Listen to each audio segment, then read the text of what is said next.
నమస్కారం సార్. నమస్కారం. మీరు మామూలుగా అందరూ భక్తుల్లాగా ఒక భక్తుడిలాగా ఉండి ఏదో గుడికెళ్ళి దండం పెట్టుకొచ్చుకుంటారు. బాబాని చాలామంది విశ్వసిస్తారు. అందులో నేను కూడా ఒకడిని. అదే కాకుండా మీరు బాబా మీద రీసెర్చ్ చేయాలని ఎందుకు అనిపించింది? ఎందుకు చేశారు? ఎన్ని బుక్స్ ఎందుకు రాశారు? దీనికి గల కారణం ఏంటి?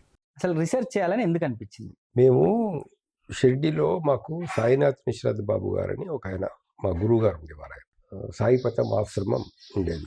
ఓకే. మాకు అనేక సందర్భాల్లో ఆయన మాకు గైడెన్స్ ఇస్తూ వచ్చాడు అన్నట్లు. గైడెన్స్ ఇస్తూ వస్తే మాకేందనంటే 1993లో నేను జిల్లా జడ్జిగా సెలెక్ట్ అయిన తర్వాత కూడా నాకు నా సెలక్షన్ ఆపేశారు. అందులో సెలెక్ట్ అయిన తర్వాత కూడా మళ్ళీ డౌన్. సెలెక్ట్ అయిన తర్వాత సెలక్షన్ ఆపేశారు. ఏదో ఒక పోలీస్ కేసు ఇతని మీద జరిగింది అనేటటువంటి నెపంచేత అది అపాయింట్మెంట్ ఆపేశారు. అది సీఎం లెవెల్లో రిజెక్ట్ అయిపోయింది.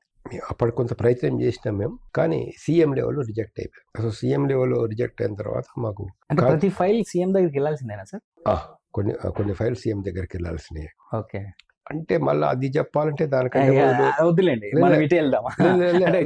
అది కాదు, దానికంటే ఇదే దీనికి రిలేటెడ్ ఇంకొచ్చిన ఇన్సిడెంట్ చెప్పాలి. ఓకే.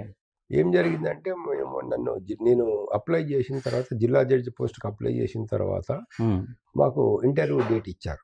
ఏ జిల్లా సార్ అది? ఆదిలాబాద్ జిల్లా జడ్జి హైకోర్టు సెలెక్ట్ చేస్తుంది. హైకోర్టు సెలెక్ట్ వాళ్ళు ఎక్కడ పోస్టింగ్ ఇస్తే అక్కడికి వెళ్ళాలా? ఎక్కడ పోస్టింగ్ ఇస్తే అక్కడికి వెళ్ళాలి. Okay okay sir. సో 93లో నేను జిల్లా జడ్జిగా సెలెక్ట్ అయ్యాను. సెలక్షన్ ప్రాసెస్ ఎట్లా జరిగిందంటే ఇంటర్వ్యూ, మాకు ఇంటర్వ్యూలో 3 సీనియర్ జడ్జిలు మమ్మల్ని ఇంటర్వ్యూ చేస్తారు. చీఫ్ జస్టిస్, దాని తర్వాత ఇంకా 2 సీనియర్ జడ్జెస్. ఓకే. అప్పుడు మాకు జస్టిస్ లక్ష్మణ్ రావు గారు ఉండ్రి. ఓకే. అదేవిధంగా మనకు కేరళ నుంచి వచ్చినటువంటి జడ్జి గారు ఉన్నారు. దానిలో వీళ్ళు 3 కలిసి మమ్మల్ని ఇంటర్వ్యూ చేసేవారు. శివరామ్ నాయర్ గారు, జస్టిస్ శివరామ్ నాయర్ గారు. సో ఏమైందంటే నాకు ఇంటర్వ్యూకు పెద్దగా మనకి ఎవరు తెలిసిన వాళ్ళు లేరు కాబట్టి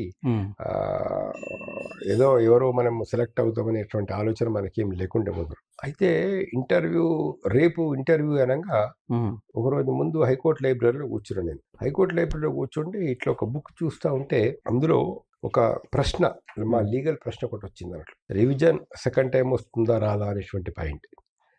సో ఇదే పాయింట్ నాకు ఒక కేసులో ఆర్గ్యుమెంట్ చెప్పేది ఉంటే, ఈ పాయింట్ ఆర్గ్యుమెంట్ చెప్పారు, రాసుకుందామని చూస్తే అప్పుడు పెన్ లేదు నా దగ్గర. ఈవినింగ్ 5 అయిపోయింది. హైకోర్టులో కూడా అందరు వెళ్ళిపోయారు. అక్కడ బార్ రూమ్ లో, అంటే అడ్వకేట్ లైబ్రరీ రూమ్ ఉంటుంది అన్నట్టు. ఆ లైబ్రరీ రూమ్ లో ఒక చిన్న పిల్లడు ఉన్నాడు, ఇంకెవరు లేరు. అరే పెన్ ఉందిరా అంటే లేదన్నాడు ఆయన, ఆ పిల్లవాడు. ఓకే. సార్ అరే ఏం చేద్దామని చెప్పేసి నేనేం చేస్తానంటే అదే జడ్జిమెంట్ను ఇప్పుడు ఇంత ఒక 2-3 టైమ్స్ చదువుకున్నాను. ఏం జడ్జిమెంట్, ఎక్కడ వచ్చింది, దానిలో ఏం చెప్పారు, ఎక్కడ ఏ పుస్తకంలో వచ్చింది, అవన్నీ కూడా ఒక 4-5 సార్లు బాగా చదువుకొని బుక్ మూసేసి ఇక ఇంటికి వెళ్ళిపోయారు. నెక్స్ట్ డే ఇంటర్వ్యూ ఇట్లా మధ్యాహ్నం 2:15, 2:30కి అట్లా స్టార్ట్ అయింది.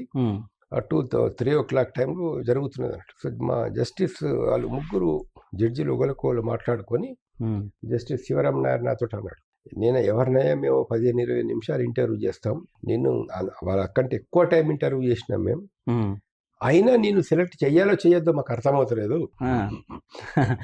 కాబట్టి లాస్ట్ ప్రశ్న ఇది ఓకే అని అన్నాడు. సరే ఏమంటాం మనం దానికి, అంతే కదా. లాస్ట్ ప్రశ్న ఇదంటే ఏ ప్రశ్న అడిగాడు అంటే అంతకుముందు లైబ్రరీలో ఏది చదివినాను అంతకుముందు రోజు ఆ ప్రశ్న. సో టక్మని ఆన్సర్ చెప్పేస్తే పార్టీల పేరు ఏది అన్నాడు, అది చెప్పేసిన. ఓకే. సో ఎవరు జడ్జిలు తీర్పు చెప్పారు నాకు, జడ్జిల పేరు చెప్పేసిన. దానిలో ఏం జరిగింది అన్నాడు మీరు మొత్తం ఆ కేసులో, అది చెప్పిన. చెప్పిన తర్వాత లాస్ట్ కు అది ఏ పత్రికలో రిపోర్ట్ అయింది అన్నాడు. ఇంకా డెప్త్కి వెళ్ళాడు. ఆ పత్రిక పేరు చెప్పేసిన. అంతకుముందే చదివినాయి కదా, అంటే నిజంగా అంత డెప్త్ వరకు పత్రికలో ఏ పత్రికలో ప్రింట్ అయిందనే అంత మాట అడగరు. యాక్చువల్లీ కొంతవరకు అడిగే వదిలేస్తారు కదా. అంటే నాకు అది ఆ పుస్తకం నేను రాసుకోలేదు కాబట్టి 2వ రోజు కూడా ఆ పుస్తకంలో చూడాలా, లేకపోతే దాన్ని చూసి రాసుకోవాలని అవన్నీ జ్ఞాపకం పెట్టుకోవాలి. అదే. సో లాస్ట్ కి ఏ పేజీలో వచ్చింది అన్నాడు. అయ్యమ్మా, ఇంకా పేజీ నెంబర్ కూడా చెప్పేసిన. సో అట్లా ఏమైపోయిందంటే వచ్చేసి అయితే ఈ సెలక్షన్ ఎట్లా జరిగింది, ఆ లైబ్రరీలో కూర్చోవడం ఏంటిది, లైబ్రరీలో కూర్చున్నప్పుడు అది కావాలని కాదు, జస్ట్ ఊరికి ఇట్లా పేజీ తిప్పిన నేను, అంతే. పేజీ తిప్పితే ఆ తీర్పు వచ్చింది, అది ఓకే. చదువుకున్నా.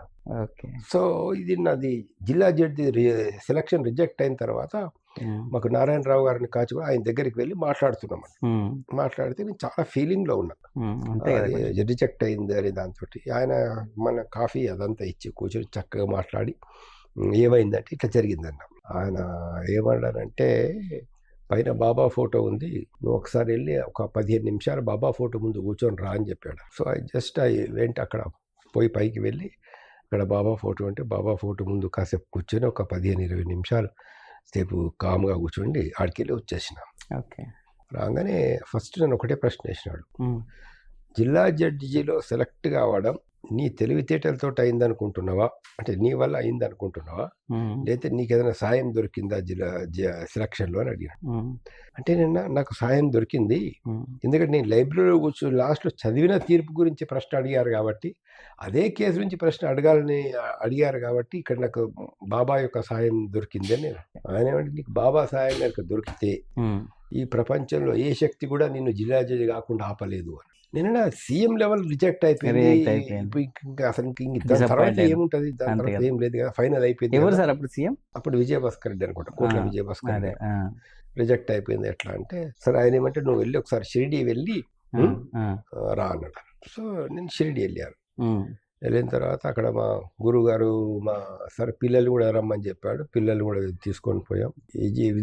విజయదశమి పండగ అక్టోబర్ అయిపోయింది, అక్టోబర్ లాస్ట్లో అనుకుంటాం మేము. దానిలో